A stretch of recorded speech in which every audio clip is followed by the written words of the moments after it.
Is Kursk in Russia worth it if Ukraine can lose a key transportation hub of Pokrovsk? World media outlets are letting out what they call analytics, and I call just hyping. BBC analyzing things in Kursk and asking what is it worth it. The two daring journalists are Tom Bennett from BBC News reporting from London and Ilya Abishev from BBC Russian reporting from Europe, my native Riga. These daredevils, heavily armed with their notebooks and egos, managed to find a Ukrainian expert addressed to Ukrainian MP Mariana Bezukha. The trenches in front of Novokhodivka, that's a city near Pokrovsk, were empty.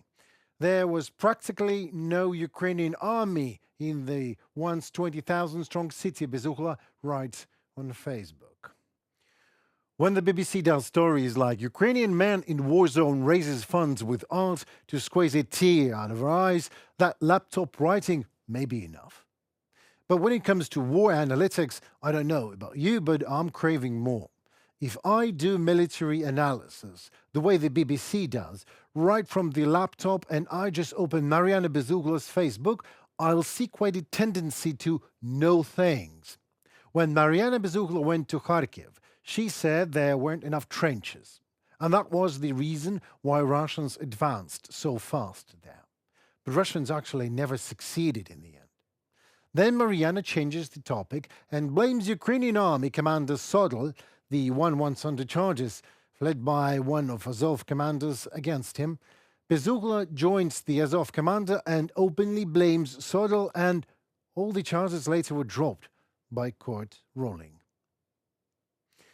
Well, Bezukha then comments on the Ukrainian F-16 down recently, claiming it was a friendly fire.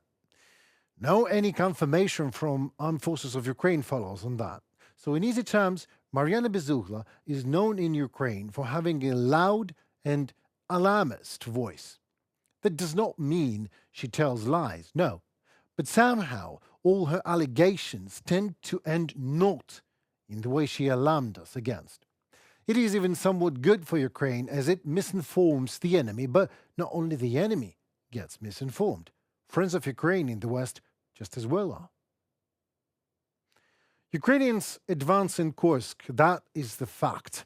And some well-known pubs recently alarmed everyone who has brains that Ukraine is losing more military equipment when advancing than when not. Well, thanks, Captain Obvious. Well, don't get me wrong. I like pubs like The Economist, Forbes and BBC, and their analytics is fine when the matter that they analyze indeed exists. When it is a fact, and they dissect it mercilessly in order to find out, was it worth it? But now, what is it known for sure about Kursk? Nothing. What does Forbes know about it? Nothing. BBC? Nothing. What does Mariana Bezukha know? Nothing. What does any expert on the face of the earth know at this point of time and space unless he or she is not sitting in the General Staff of Armed Forces of Ukraine and actually commanding the Kursk operation? Nothing.